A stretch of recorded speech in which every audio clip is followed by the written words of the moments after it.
अस्सलाम वालेकुम everyone and welcome back to my channel. आज की वीडियो हमारी होगी पास्ट पेपर ट्रेंड एनालिसिस के मुतालिक। तो इसमें मैं आप लोगों को पास्ट पेपर्स के ट्रेंड एक्सप्लेन करूंगा, उनकी थीम्स एक्सप्लेन करूंगा।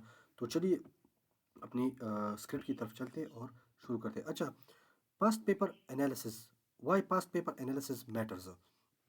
अच्छा, past papers reveal the depth, direction, and analytical level expected by FPSC. They guide preparation strategically. अच्छा, पास्ट पेपर जब आप स्टडी करेंगे तो उससे आपको ये आइडिया हो जाएगा, आपको पेपर की डेप्थ का पता चल जाएगा, डायरेक्शन का पता चलेगा, and analytical level expected bye FPSC. देखिए, पास्ट पेपर से आपको ये आइडिया हो जाएगा कि आपका एग्जामिनर आपसे क्या चाहते हैं या किस तरह का क्वेश्चन पूछ सकते हैं। एक टॉपिक को वो किस तरह से यानी वो आपसे क्या चाहते हैं, किस तरह टाइप का नॉलेज चाहते हैं, क्या क्या चाहते हैं। तो ये सब कुछ आपको पास्ट पेपर से आइडिया हो जाएगा उससे। पास्ट पेपर्स बेसिकली एक बहुत एफिशिएंट मेथड है अपने पेपर्स को या अपनी प्रिपरेशन को इम्प्रूव करने का, क्योंकि इससे एक कैंडिडेट को क्लियर आइडिया मिल जाता है।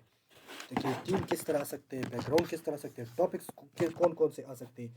देखिए, यहाँ पे मैं रिकमेंड ये करूँगा कि आप बजाय पास्ट पेपर्स को प्रिपेयर करने की, उनके टॉपिक्स को प्रिपेयर करने की, अगर आप इस चीज़ की तरफ ध्यान दें कि एग्जामिनर आपसे किस टाइप के क्वेश्चन पूछ सकते हैं।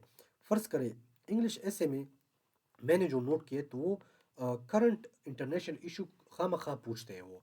तो आपने एक करंट इशू खामखा एक्सप्लेन कर, लेट्स से ये आ गया, ये लेट्स से ये पूछ सकते हैं। तो आपने इस तरह से उस ट्रेंड को समझने, उस फ्लो को समझने कि एग्जामिनर आपसे क्या पूछ सकते हैं, यानी उसका थीम क्या हो सकता है।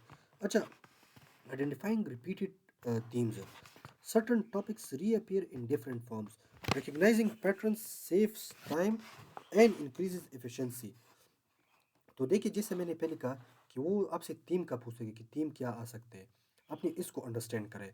तो वंस अगेन कुछ टॉपिक्स ऐसे होते हैं जो दोबारा रीअपेयर होते हैं डिफरेंट फॉर्म्स में। तो आपने उन पैटर्न्स को आइडेंटिफाई करना है, रिकग्नाइज करना है।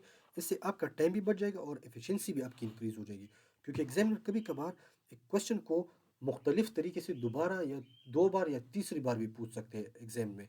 तो आपने उस ट्रेंड को, उस चीज़ को आपने आइडेंटिफाई करना है और उसी के हिसाब से अपने पेपर अटेम्प्ट करना है। इससे आपका टाइम भी बच जाएगा और आपको आसानी भी हो जाएगी समझने में। अच्छा, understanding question types, analyse whether questions demand explanation, critical evaluation, comparison और पॉलिसी रिकमेंडेशन। देखिए, ये मैंने शुरू में आप लोगों को समझा चुका हूँ कि एग्जामिनर आपने आप पास्ट पेपर में उसके ट्रेंड को समझिए, उसको समझिए कि एग्जामिनर आपसे क्वेश्चन पूछ रहे, टॉपिक पूछ रहे, वो आपको किस डायमेंशन से पूछ रहे हैं। क्या उसको एक्सप्लेनेशन चाहिए, क्या उसको क्रिटिकल एवेल्यूएशन चाहिए, कंपैरिजन चाहिए या पॉलिसी रिकमेंडेशन चाहिए। तो उसी के हिसाब से आपने पेपर को फिर एक्सप्लेन करने और रेलिवेंट टू द पॉइंट सारी चीज़ें मेंशन करनी है। इररिलेवेंट चीज़ों को आपने अवॉइड करना है। इररिलेवेंसी को आपने सिर्फ एक पेपर में नहीं, सारे पेपर में आपने अवॉइड करना है। अच्छा, देखिए, linking preparation with trends, once patterns are identified, align your preparation accordingly, focus on high frequency themes. देखिए, आपने प्रिपरेशन को किस तरह ट्रेंड के साथ लिंक करना है। देखिए, जब आपने ट्रेंड को आइडेंटिफाई कर लिए तो उसको फिर आप अपनी प्रिपरेशन के साथ अकॉर्डिंगली अलाइन करें, उसके साथ लिंक करें। इससे आपको हाई फ्रीक्वेंसी थीम्स का, हाई फ्रीक्वेंसी थीम्स पे आप ज़्यादा तवज्जो दें। इससे आपको ये आइडिया भी हो जाएगा कि पेपर को अटेम्प्ट किस तरह करने, कहाँ पे उसके कौन सा टॉपिक कहाँ पे देना है, कौन सी एक्सप्लेनेशन कहाँ पे देनी है, या एग्जाम्पल या रेफरेंस या डायग्राम, इनका भी आइडिया हो जाएगा और आपको ट्रेंड का भी आइडिया हो जाएगा कि ट्रेंड किस तरह आते हैं। देखिए, सिर्फ हाई फ्रीक्वेंसी थीम्स को आपने प्रिपेयर नहीं किया, बल्कि सारे को प्रिपेयर करना है। सारे का मतलब मेरा ये कि आपने पूरे के पूरे सब्जेक्ट को प्रिपेयर करने, सिर्फ हाई फ्रीक्वेंसी थीम्स की तरफ तवज्जो मत दें।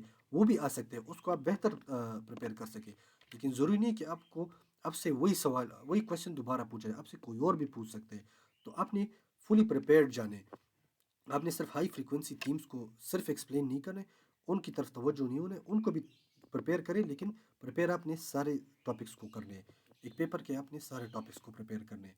अच्छा, avoiding selective study, trend analysis should guide preparation, not limit it. Maintain balanced coverage of the syllabus. अच्छा, अवॉइड सेलेक्टिव स्टडी को आप ना करें। इससे पहले मैं समझा चुका, अपनी स्टडी को, अपने प्रिपरेशन को आप लिमिट ना कर सकें। आप सारे सब्जेक्ट को प्रिपेयर कर लें, सारे टॉपिक्स को आप प्रिपेयर कर लें। आप उसमें सेलेक्टिव ना रहो, जो आपसे सिलेबस दिया होगा उसको आप कवर कर ले।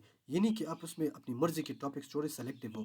उसमें आपने सेलेक्टिव बिल्कुल नहीं होना, आपने सारे टॉपिक्स को प्रिपेयर करने हैं। जब आप एक्सप्लेन करेंगे तो आपको, सॉरी, जब आप पेपर अटेम्प्ट करेंगे तो उसमें आपको कोई मुश्किल नहीं आएगी। अच्छा, practical approach, dedicate weekly sessions to reviewing past questions and practical answers. तो देखिए, प्रैक्टिकल अप्रोच भी अपनी ले रखी, वीकली सेशंस अपनी ले रखी, पास्ट पेपर्स पे अटेम्प्ट करें, उनके लिए आंसर लिखें। इससे आपकी राइटिंग का भी आपको आइडिया हो जाएगा, टाइम मैनेजमेंट का भी आइडिया हो जाएगा, और आपको अपने आप का भी आइडिया हो जाएगा कि आपको कहाँ पे वीक है या कहाँ पे आपकी स्ट्रेंथ है। तो इन सब चीज़ों का आपको आइडिया हो जाएगा जब आप प्रैक्टिकली एक पेपर अटेम्प्ट करेंगे। ये मैं उसकी बात नहीं कर रहा कि आप एग्जाम में बैठेंगे। इसके लिए आप मॉक टेस्ट भी दे सकते हैं, या आप घर बैठे भी एक पास्ट पेपर ले और उसको ईमानदारी के साथ अपने नॉलेज के मुताबिक आप लिखे, नोट डाउन करें, आंसर करें, और फिर उस आंसर को आप एक एक्सपर्ट से चेक करें। उससे आपको बेहतर आइडिया हो जाएगा कि आप कहाँ पे वीक करें या कहाँ पे आपकी गलती है। तो ये थी मेरी आज की वीडियो। उम्मीद है आप लोगों को पसंद आई होगी। तो आज के लिए इतना ही। अपना ख्याल रखिएगा। अल्लाह हाफ़िज़।